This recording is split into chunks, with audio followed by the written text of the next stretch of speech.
자동차가 생겼을 때 자동차를 못 모는 사람들은 이동의 제약을 가질 수밖에 없었죠. 지금 세상에서 컴퓨터로 문서를 많이 창출해야 되잖아요. 그럼 그거 할 줄 모르는 사람들은 가질 수 있는 직업이 한정되게 되겠죠. AI가 아직은 상용화되고 가치를 창출하려면 멀었다라고 저 자신도 그렇게 생각을 하고 있었는데요. 요즘 흘러가는 상황을 보면은 생각보다 AI가 대중적으로 범용적으로 쓰이기 시작하는 건 얼마 멀지 않았구나, 이런 생각이 듭니다.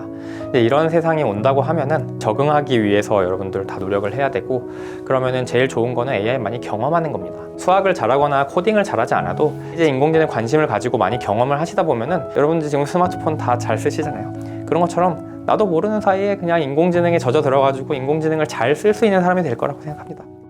지금 인공지능 기술은 이제 앞으로 기술자나 전문가 혹은 뭐 기업만의 일이 아닐 거라고 저는 생각합니다. 지금 저는 마치 이거는 뭐라고 생각하냐면은 스마트폰 안 쓰는 사람 없잖아요. 그러니까 스마트폰을 내가 모르고 이 지금 세상에서 내가 적응해 살 수 있겠냐는 거죠. 그리고 내가 컴퓨터 쓸 줄 모르면은 지금 세상에 적응하기 어려워질 거잖아요. 그러니까 그거랑 마찬가지라고 저는 보고 있습니다. 그러니까 인공지능은 인터페이스에 가깝다, 이렇게 보고 있어요.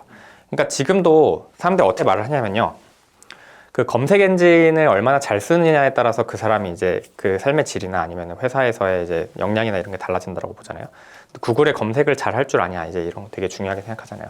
근데 마찬가지로 인공지능을 잘 쓸 줄 아냐? 챗GPT도 어떤 이슈가 있냐면은 챗GPT를 프롬프트라는 게 있어가지고 그 질문을 잘하면은 내가 원하는 정보를 또 얻어낼 가능성이 높거든요. 그리고 또 비슷하게 노블 AI 같은 데서 그림 그리는 그 AI도 그 프롬프트를 어떻게 입력하느냐에 따라서, 내가 그 조건을 어떻게 입력하느냐에 따라서 내가 뽑아내는 그 그림의 퀄리티가 달라지거든요. 원하는 그림을 뽑아낼 가능성이 높아지죠. 그러면은 그런 것들을 얼마나 잘 활용하느냐에 따라, 인공지능 얼마나 잘 활용하느냐에 따라서 앞으로는 그 내 삶의 질이나 아니면은 내 사회에서의 지위가 달라질 수도 있다, 이제 이렇게 보는 게 당연한 거죠. 저는 자라나는 새싹들한테 인공지능에 대해서, 앞으로 세상에 대해서 얘기할 때 이런 얘기를 많이 하는데요. 앞으로는 세 가지 길 중에 하나를 선택해야 된다. 네가 인공지능 기술자가 되거나, 아니면 그 인공지능을 잘 활용해서 뭔가 가치를 창출하는 사람이 되거나, 아니면 사람을 즐겁게 하는 사람이 되거나, 이렇게 얘기를 하죠. 그러니까 그 도메인은 다를 수 있어요. 내가 뭐 예를 들면은 뭐 식품 영양학에 관심이 있을 수도 있고, 아니면은 기계에 관심이 있을 수도 있고, 아니면은 뭐 화장품이나 이런 거 관심이 있을 수도 있어요. 근데 어떤 분야에 관심을 가지든 그 분야에서 앞으로 인공지능을 점점 더 많이 활용하게 될 거예요. 내가 공장에 가도 공장에서도 인공지능 엄청 많이 활용할 거고, 내가 의료를 하려고 해도 의학 쪽에서도 인공지능을 앞으로 더 많이 활용하게 될 겁니다. 그러니까 적어도 내가 인공지능을 만드는 방법은 몰라도 인공지능을 잘 쓰는 방법은 알아야지 앞으로 사회에서 내가 더 자리를 잡는 데 도움이 될 거라는 거는 거의 명백하죠. 근데 그게 뭐 나쁜 게 아니라, 지금도 사실은 예를 들면 그런 거죠. 자동차가 생겼을 때 자동차를 못 모는 사람들은 이동의 제약을 가질 수밖에 없었죠. 혹은 누가 나를 태워줘야 되거나, 그러면 뭐 돈이 많은 사람이야 누가 태워주면 되니까 괜찮지만, 그럴 정도 돈이 없는 사람은 내가 운전을 할 줄 모르면은 뭐 출장을 가야 되거나 아니면은 그 자동차로 뭔가 옮겨야 되는 직업은 갖지 못하게 되죠. 지금 세상에서 만약에 컴퓨터로 뭔가 많이 문서를 많이 창출해야 되고 뭐 작업을 막 해야 되잖아요. 그럼 그거 할 줄 모르는 사람들은 이 세상에서 가질 수 있는 직업이 한정되게 되겠죠. 그럼 당연히 그렇게 된다고 봅니다. 어렵지 않습니다. 사실은 컴퓨터나 스마트폰은 사람들이 잘 쓰는 이유는 뭐냐면은 그걸 많이 쓰기 때문이죠. 아직은 인공지능을 할 줄 모른다고 도태되는 사회가 아직 오지 않았어요. 근데 이제 앞으로 올 수도 있다고 하면은 지금 할 수 있는 거는 뭐냐면은 그냥 많이 쓰면 됩니다. 근데 또 좋은 게 나왔잖아요. 챗GPT라고 하는 그 서비스가 나왔고, 그 다음에 이제 빙에서 그 챗GPT를 이용해가지고 검색 엔진을 만들었죠. 그러면은 여기서 도태되지 않으려면은 그냥 챗GPT 빨리 들어가서 신청하고 가입하고, 그 다음에 이제 그 마이크로소프트 빙인 지금은 그 베타거든요. 그래가지고 신청한 사람 순으로 먼저 서비스 열어주고 있잖아요. 그거 빨리 신청하세요. 빨리 신청해가지고 지금부터라도 이제 그 네이버 쓰는 대신에 그거를 써보는 거죠. 그리고 만약에 네이버에서 그런 비슷한 서비스를 만들었다라고 하면 그걸 쓰라는 거죠. 그 다음에 이제 카카오톡에도 보면은 그 챗GPT 연동해가지고 그 채널들 만들어가지고 거기서 이제 챗GPT를 간접적으로 쓸 수 있게 만들었잖아요. 그 다음에 제가 알기로는 토스도 자기네 서비스에 챗GPT를 쓸 수 있게 했단 말이에요. 그런 것들을 간접적으로 이용해가지고 다양한 서비스들을 써보는 거죠. 그리고 이제 더 나아가서 내가 여기서 좀 남들보다 앞서가지고 가치를 창출하고 내가 여기서 돈을 벌고 싶다면은 그럼 챗GPT를 활용한 서비스를 만들어 보세요. 내가 그 챗GPT 같은 그런 인공지능까지 만드는 거는, 그거는 이제 좀 장벽이 많이 있지만, 그 챗GPT를 활용한 서비스를 이것저것 만들어 보는 거는 조금만 내가 개발할 줄 알면 충분히 할 수 있거든요. 예를 들면 내가 이제 어떤 육아에 관심이 많다라고 하면은 그 챗GPT가 그 육아에 대한 질의응답 같은 거 되게 잘할 수 있거든요. 예를 들면은 육아 상담 서비스 앱 같은 거를 챗GPT 기반으로 만들어주는 거죠.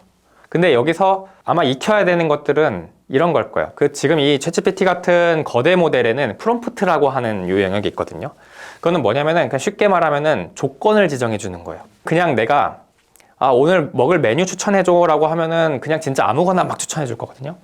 근데 조건을 줄 수 있다는 거죠. 예를 들면은 건강에 좀 도움이 되는 음식 중에서 한식인 걸로 추천해 줘 이렇게 하면은 거기에 좀 좁혀지죠. 그 내가 원하는 조건이 구체적이면 구체적일수록 이 챗GPT의 대답도 구체적으로 나오거든요. 그러니까 그런 식으로 그 프롬프트를 어떻게 써야지 내가 원하는 정보를 잘 찾아낼 수 있느냐라는 것들이 지금 연구 엄청 많이 되고 있거든요. 사람들이 근데 그거는 어렵지 않아요. 그 프롬프트를 잘 쓰는 조건은 뭐냐면은 많이 써보면 돼요. 테스트를 많이 하면 됩니다. 내가 이렇게 조건식을 이렇게 하면 똑같은 단어도 그냥 단순히 한식이라고 하는 게 아니라 찌거나 굽지 않은 뭐 음식 중에서 뭐 가열하지 않은 음식 중에서 뭐 이렇게 치면 어떻게 되나 이런 식으로 실험을 막 해보고 있는 거야. 이렇게도 써보고 저렇게도 써보고 이렇게도 해보고 그걸 조합도 해보고 이런 식으로 하면서 그 프롬프트를 이렇게 했을 때 챗GPT가 어떻게 반응하나 사람들이 이런 식으로 실험을 하고 있단 말이죠. 그거를 많이 해본 사람이 나중에 그 힘을 가질 수 있다 저는 이렇게 생각합니다. 지금 인공지능 기술 오픈되어 있는 것들이 굉장히 많거든요. 이게 일반인들이 쓰기에는 조금 어려울 수도 있지만은 네이버나 구글이나 뭐 아마존이나 이런 회사들은 다 그 AI 자기네들이 개발한 것들을 API라는 형태로 제공을 하고 있고 그 API들은 대부분 그 사용량이 일정 이상 넘어갈 때까지는 무료거나 아니면은 그 비용이 크게 부담되지 않는 선입니다. 그러니까 예를 들면 뭐 얼굴 인식이나 뭐 사물 인식이나 아니면은 이미지를 넣으면은 거기서 내가 원하는 거를 지워주는 서비스도 있고 그렇게 다양한 API들이 나와 있거든요. 어떤 API들이 있는지 쭉 한번 들어가서 보시고 내가 하는 업무에 적용할 수 있는 게 있나 이렇게 한번 보시는 거예요. 그래서 실제 써보는 거죠. 그런 정도까지 하면은 단순히 이제 챗GPT를 내가 들어가가지고 거기다가 대화를 해보는 거 이상의 AI에 대한 그런 그 감이 생길 거라고 생각합니다. 그 감은 어디서 생기는 거냐면은 내가 이런 거를 넣었을 때 얘가 어떻게 되느냐 결과가 사진을 전체를 통째로 넣어보니까 이게 내가 원하는 결과가 안 나왔는데 사진을 조금 잘라가지고 내가 원하는 부분은 좀 가까이 했더니 내가 원하는 정보가 조금 더 잘 나오는구나 결과가. AI가 이런 정보 예를 들면 길거리에서 찍은 사진은 잘 처리하는데 집안에서 찍은 사진이나 아니면은 뭐 사무실에서 찍은 사진은 잘 안 되는구나. 이런 것들을 이제 한 번씩 해보면서 경험해보면은 AI가 어떻게 만들어졌는지는 솔직히 나는 잘 몰라도 얘가 이런 데이터를 넣었을 땐 이렇게 반응하는 거 보니까 이게 이런 것들로 가지고 학습했겠구나. 이런 거는 유추할 수 있는 거죠. 그런 걸 유추를 잘 할 줄 아는 사람들이 앞으로 많이 필요해질 거예요. 그래서 그 내가 꼭 개발 쪽에 재능이 없다 하더라도 그거를 이제 AI를 잘 활용할 줄 아는 능력이 앞으로 많이 필요해질 거거든요. 그러니까 그런 쪽으로 접근해 보시는 거 좋을 것 같습니다. 지금 인공지능 관련된 잡이라고 생각하면 사람들이 제일 많이 생각하는 거는 인공신경막 만드는 그 기술자, 연구자 를 많이 떠올리세요. 근데 그거는 허들이 되게 높거든요. 수학이나 과학 쪽에 좀 재능이 있는 사람이 좀 그쪽을 공부를 많이 해야 돼요. 일반 사람들은 시작하기도 전에 이거 뭐 인공지능 책 보면은 거기에 막 수식 엄청 많고 막 코딩 엄청 많으니까 이건 난 도저히 못하겠다 이제 이러고 포기를 하시죠. 근데 그런 사람들은 앞으로도 저는 소수만 필요하다고 생각해요. 그런 사람들은 많이 만들 수도 없고 많이 필요하지도 않아요. 그 소수의 사람들이 그 인공 두뇌를 만들어서 챗GPT 같은 걸 만들 거예요. 근데 그러고 나면은 정말 많이 필요한 직업은 뭐가 되냐면은 이 인공지능을 어떻게 하면은 잘 학습시킬 수 있을까 고민하는 사람들이에요.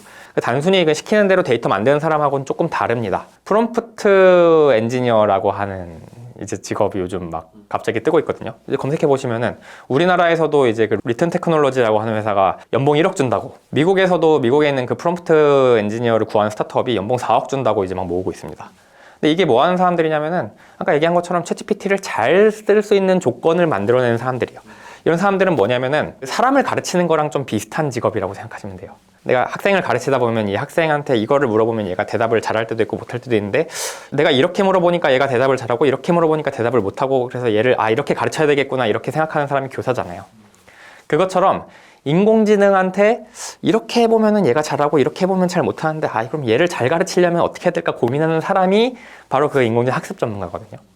그게 이제 챗GPT에서는 프롬프트라고 하는 거를 잘 뽑아낼 줄 아는 사람이 이제 그 전문성 가진 사람이 이제 중요해지는 것처럼 이제 지금 이제 인공지능을 학습시키는데도 얘가 어떤 걸 잘하고 어떤 걸 못하는데 이거를 이렇게 하면 잘할 수 있을까? 잘 못할 수 있을까? 이런 것들을 이제 고민하고 그걸로 이제 학습 데이터를 이렇게도 만들어보고 저렇게도 만들어보고 이렇게도 가르쳐보고 저렇게도 가르쳐보는 사람들이 이제 필요하다는 거죠. 그런 사람들이 진짜 많이 필요해질 거거든요, 앞으로. 그런 사람들은 도메인마다 필요해질 거예요. 제약회사에는 제약 도메인 좀 아는 사람이 그걸 해야 돼요. 그 다음에 이제 화장품 회사라고 하면 화장품에 대해서 좀 아는 사람이 해야 된다는 거죠. 그러니까 이제 그런 사람들은 아주 소수의 그 AI 인공신경망을 만드는 그 기술자나 연구자들보다 훨씬 더 많이 필요해질 거라는 거죠. 그리고 그런 사람들의 대우도 못지않게 저는 높아질 거라고 생각합니다. 그래서 그 인공지능에 대해서 저는 이제 이렇게 얘기를 하는데 인공지능을 너무 코딩이나 수학으로 접근하지 말고 얘가 내가 가르쳐야 되는 아이다, 학생이다라고 생각을 하고 접근해 보시라. 얘를 어떻게 하면은 잘 가르칠 수 있을까? 그 관점으로 고민을 하면은 좀 그런 인사이트들이 생깁니다. 그래서 실제로 그 똑같은 인공지능을 하더라도 이 뛰어난 학습 전문가가 학습을 시키잖아요. 그러면은 훨씬 더 좋은 성능이 나와요. 그래서 그런 학습 전문가를 목표로 내가 앞으로 커리어를 타는 것도 좋다고 생각합니다. 이제 사람들이 항상 인공지능의 미래를 그릴 때 얘기하는 거 있죠. 직업이 많이 없어질 거다. 그 미래가 생각보다 빨리 올 수도 있겠다 이런 생각이 듭니다. 제일 먼저 없어질 거는 이걸 굳이 사람이 해야 되나라고 지금 생각하고 있는 어떤 업무들이 있다라고 하면은 단순 반복적인 그런 작업들이죠. 반복하는 거에 비해서 그 가치를 창출하지 많이 못하고 있다. 대부분 이제 반복적인 저임금 노동들이 먼저 없어질 거다 이렇게 예상을 하고 있죠.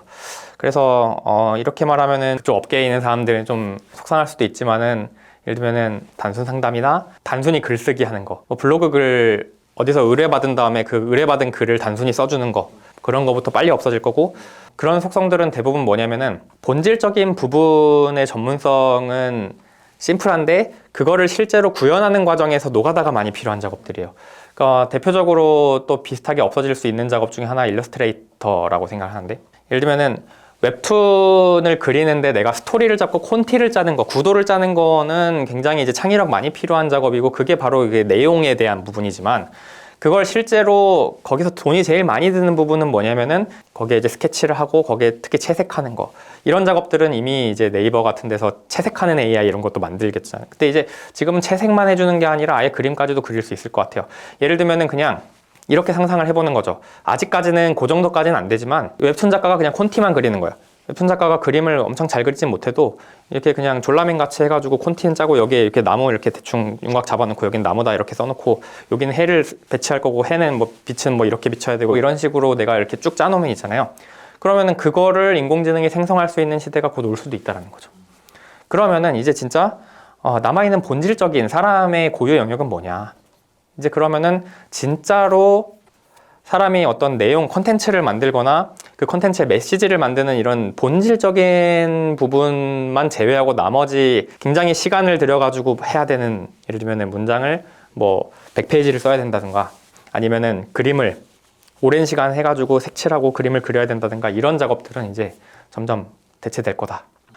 저는 그냥 단적으로는 그 사람을 즐겁게 하는 능력을 좀 기르면 어떤가 이렇게 생각합니다.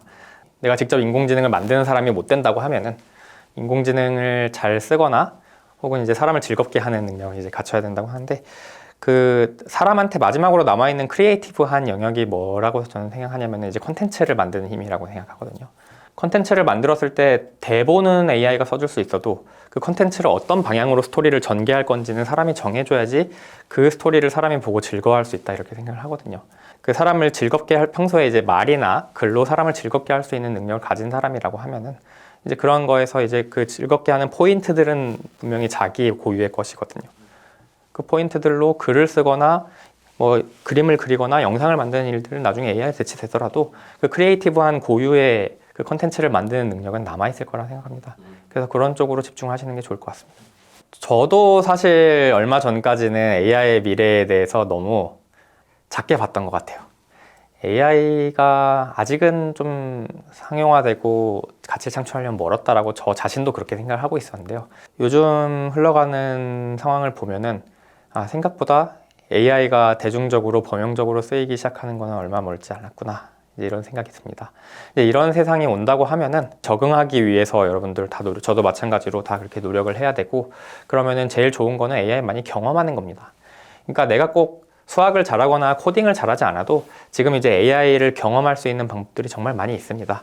그래서 지금 당장 여러분들이 AI를 경험하고 싶으시면은 제일 좋은 거는 뭐냐면은 챗GPT 같은 거 신청해가지고 한번 써보세요. 그러니까 써보시고 그거를 이제 이렇게도 써보고 저렇게도 써보고, 그러니까 일단 많이 경험하는 거, 그게 저는 일단 제일 좋다고 생각하고, 또 그거보다 조금 더 깊이 경험하고 싶으시다고 하면은 저는 추천하는 게 인공지능 데이터를 한번 만들어 보시기를 추천합니다. 그러니까 지금 이제 우리나라도 그렇고 외국에도 그렇고 그 이제 크라우드 소싱으로 데이터 만들 수 있는 기회들이 많이 있거든요. 그 돈도 벌면서 내가 인공지능 경험도 하는 되게 좋은 경험이라고 생각해요. 단순히 거기서 내가 한 푼이라도 더 벌어야지, 뭐 10원이라도 더 벌어야지, 몇백 원이라도 더 벌어야지 이렇게 해가지고 막 그렇게 그냥 노가다 하는데 집중하시는 게 아니라, 그렇게 생각을 한번 해보시면 좋을 것 같아요. 데이터를 만들면서 이런 데이터를 왜 만들까 이거 한번 고민을 해보시는 거죠. 이런 데이터를 만들면은 도대체 어떤 인공지능이 만들어질까? 그 인공지능을 어디다가 쓰려고 하는 걸까를 한번 생각을 해보시는 거죠. 그렇게 이제 인공지능 관심을 가지고 많이 경험을 하시다 보면은, 여러분들 지금 스마트폰 다 잘 쓰시잖아요. 그런 것처럼 나도 모르는 사이에 그냥 인공지능에 젖어 들어가지고 인공지능을 잘 쓸 수 있는 사람이 될 거라고 생각합니다. 저는 이제 인공지능 기술을 하는 사람이지만 여러분들이 이제 인공지능을 잘 쓰시는 사람으로서 이 사회에서 많은 가치를 창출할 수 있는 사람이 될 거라 생각합니다. 네, 감사합니다.